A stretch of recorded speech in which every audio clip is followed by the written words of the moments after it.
Hey guys, what's up? It's Jules here for WhatCulture.com with another episode of the most insane things happening in wrestling this week. The show that does exactly what it says on the tin in the most annoying way possible.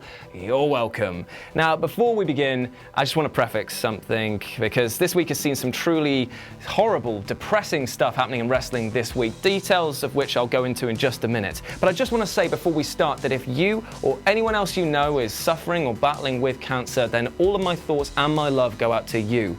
It is something that's affected so many people here in the office and myself personally, and to put it bluntly, it sucks. It's incredibly unfair, but the point is absolutely crystal right here. You are not alone. You have our support. Speaking of things that suck, let's hit that intro.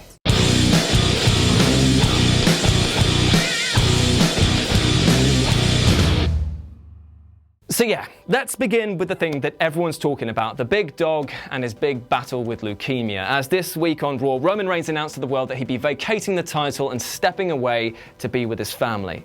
Now, I for one was absolutely astounded, not just because this is a terribly shitty thing to happen to anyone, but now also because of how he broke character and revealed a few truths from behind the curtain. He thanked the WWE Universe for the reaction he received acknowledging the boos, but saying that it almost didn't matter because he made people feel something. And in this business, that is paramount.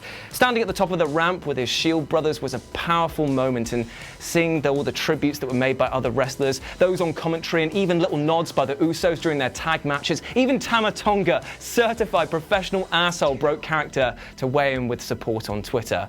As he left to the chants of "Thank you, Roman," it is clear that while he no longer holds the belt, he is in the eyes of many a fighting champion. Even New Japan tweeted out saying, "A champion transcends any company."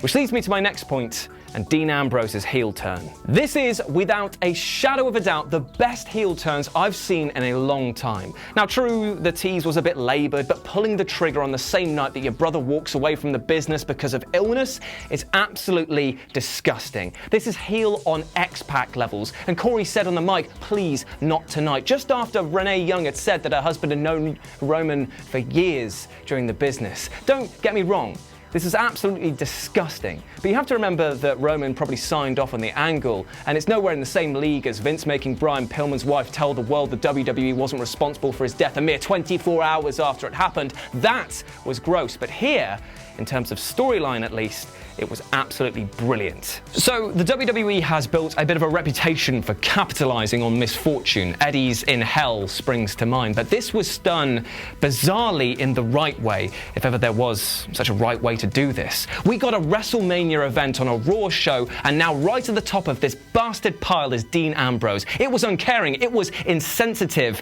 but it wasn't offensive. Somehow they managed to do something that was so grim and play it off so beautifully, and for that alone, it's absolutely insane. So this week, Adam Cleary, the mouse in your house, wrote and filmed a brilliant deep dive piece on the Saudi Arabia situation and what's going on with that, the WWE and the Crown Jewel pay-per-view, which you should totally check out as it has a ton more content than I'm going to present right here. Now, everyone is watching at the moment to see whether or not the event will take place in Saudi Arabia, and it has just been confirmed that it is, even though maybe it probably shouldn't be and maybe should be in the UK. I mean, they were here, they're going to be here for Raw the Monday before. It would have made sense, and the UK division of NXT could have used it. So yeah, the pay-per-view is going ahead, and it's going ahead in Saudi Arabia. But that's not the thing that I'm going to be focusing on. No, my little bit of weirdness comes courtesy of the Orlando Sentinel and an interview with Hulk Hogan, in which he said that he is looking forward to going to Saudi Arabia with the WWE. Okay, I'm not sure if that's the right endorsement that the world's best chef should be making, but also he's going to be there? That kind of blows my mind, all things considering. I mean, the fact that he's supporting this journey is a bit weird. I thought that he fought for the rights of every man, so surely this is a bit off base. That would be about as mad as Mr. America saying he wanted to go there as well. What do you mean he's the same guy? Next you'll be telling me that El Generico's Sami Zayn, or that Adam Wilborn isn't two ugly kids in a trench coat. Right, I need a replacement for Phil. Let's see what we got. Too tall, too short, too bold. You're bald. Shut up, Chrome Dome. No penis. Too much of a penis. You boy, what's your name? Jim? Jim, eh? I like the cut of your jib, Jim. Welcome aboard.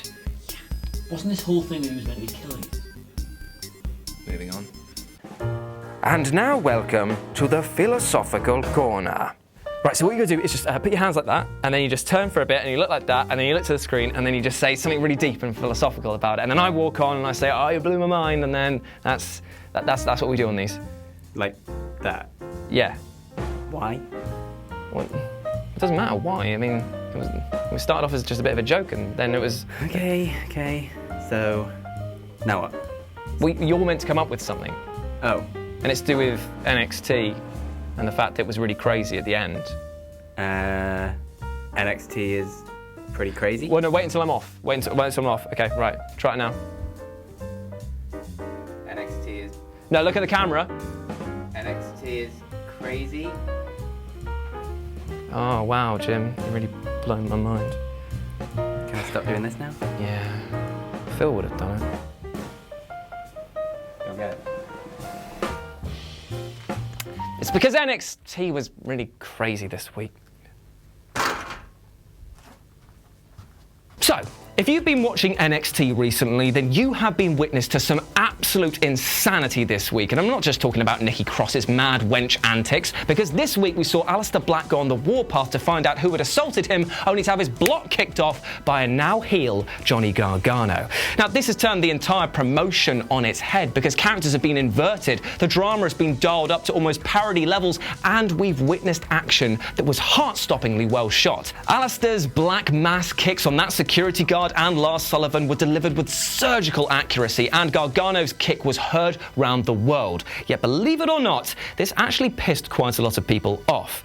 Polling it in the office, it seems that it split people right down the middle. I loved it in terms of excitement and action, but others seem to see it as a destruction of one of the best babyfaces in the company, while even more stated that they hated Nikki Cross's overacting.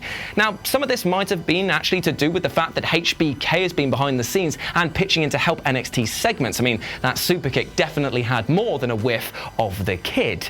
Now, whatever you thought of this got one of the biggest pops NXT has seen on a weekly show, and now has eyes on the product. It might not be the subtle storytelling it's known for, but this main show over-the-top vibe might be a sign that Hunter has already chosen his next graduating class, and that is exciting.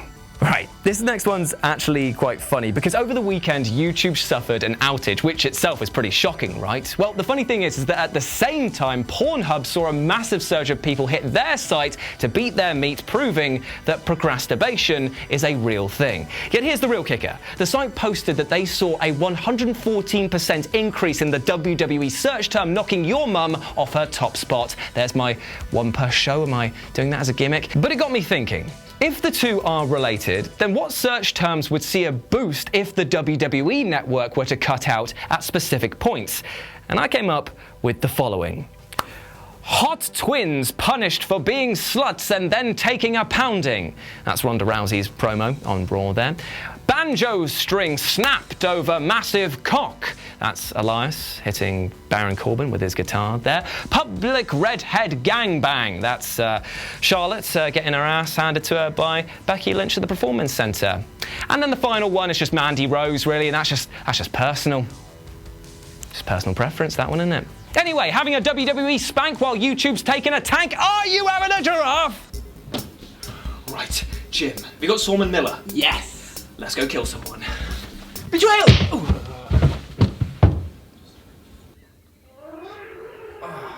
Oh. God, my head. What the hell? Where the hell am I? Am I in Gateshead? Dear Jules, thought you could use a giraffe. Have one on me. Love, Jim. Oh, God damn you, Jim. Well, at least he's done me the favour by leaving the favourite comments from last week's episode.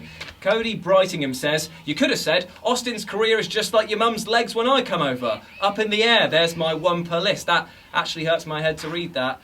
Now, even more. Brilliant. Flying Ferron says, Phil is like the Ron to Jules' Trevor Phillips. God, I miss Phil. He never tried to kill me, on camera at least. He's tried to poison me quite a few times though. And Javilla21 says, Captain Smugwash having a giraffe, philosophical corner. God, this is so corny and cringy. What's the point? I'm meant to be subverting wrestling gimmicks. Why do you think else I'm dressed up like a giraffe? I say at every intro as well that it's the most annoying thing on TV. Well, this sure is going to be one crazy Yom Kippur. Right, well, I guess all that's left for me to do then is say thank you to Michael Sidgwick for his continued work on the show. Not Phil Chambers and not Jim Jameson, that's for damn sure. Don't worry, I'll have my revenge, and don't worry, the arc will be finishing soon, so we'll get to the point of this at some point. As always, I've been Jules, you've been awesome. I'm going to try and walk home from Africa.